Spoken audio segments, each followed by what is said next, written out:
Kehidupan manusia di hari kiamat. Kiamat merupakan peristiwa yang sangat ditakuti oleh kebanyakan orang. Kiamat ini ada dua macamnya. Yang pertama, kiamat sugro, dan yang kedua, kiamat kubro. Kiamat sugro disebut juga kiamat kecil. Kenapa? Karena kehancuran yang terjadi hanya dialami oleh sebagian makhluk bumi. Sedangkan kiamat kubro disebut juga kiamat besar. Kenapa? Karena kehancurannya dialami oleh seluruh isi bumi. Namun, keduanya merupakan hal yang sama-sama pasti terjadi, tetapi tidak diketahui kapan akan terjadinya. Fungsi beriman kepada hari akhir. Fungsi yang pertama yaitu sebagai pemelihara diri manusia, bahwa manusia harus selektif dalam berbuat, bertindak, dan beramal. Kedua, sebagai penunjang kehidupan yang tenang dan tentram karena telah melaksanakan ibadah dan muamalah.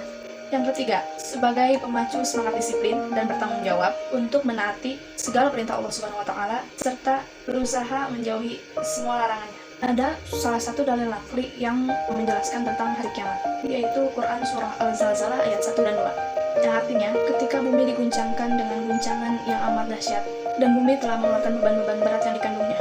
Adapun tanda-tanda akan terjadinya hari kiamat, yang pertama, lenyapnya ilmu pengetahuan dan meluasnya kebodohan. Yang kedua, meluasnya perilaku minum minuman keras. Yang ketiga, masa atau waktu terasa amat singkat. Yang keempat, munculnya dajjal. Kelima, terbitnya matahari dari arah barat. Selain itu, ada juga peristiwa-peristiwa yang akan terjadi di hari kiamat. Yang pertama, yaitu Yaumul Ba'ats, di mana semua makhluk yang bernyawa akan dibangkitkan setelah mengalami kematian. Yang kedua, Yaumul Mahsyar, hari di mana semua makhluk, terutama manusia, dikumpulkan dan dihisab serta diberi keputusan oleh Allah Subhanahu wa Ta'ala tentang semua amalan yang dikerjakan semasa hidup di dunia.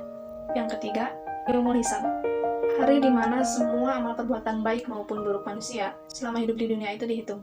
Keempat, Mizan, hari di mana setiap amal manusia akan ditimbang agar digolongkan amal baik dan amal buruknya. Kelima, surga dan neraka.